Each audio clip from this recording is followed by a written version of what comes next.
Dans la nuit du 24 février, Vladimir Poutine lance une offensive sur l'Ukraine. La veille encore, les Américains avaient averti. Les forces militaires russes sont en position d'attaque. Début mars, dans un entretien accordé au journal Le Monde, le chef d'état-major des armées françaises évoque des divergences d'analyse en matière de renseignement entre les Français et les pays anglo-saxons. Les Américains disaient que les Russes allaient attaquer. Ils avaient raison. Nos services pensaient plutôt que la conquête de l'Ukraine aurait un coût monstrueux et que les Russes avaient d'autres options. Après plus d'un mois de guerre en Ukraine, le général Éric Vidot, patron de la direction des renseignements militaires, la DRM, vient d'être remercié et quitte ses fonctions. Selon des sources militaires, l'état-major des armées lui reproche des insuffisances concernant les intentions russes en Ukraine.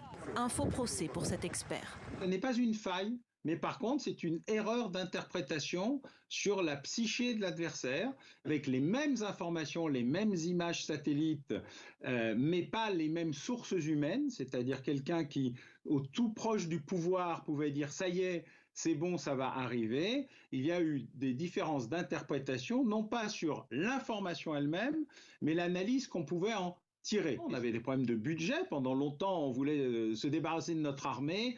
On a voulu se débarrasser du renseignement parce que nous vivions dans la globalisation heureuse.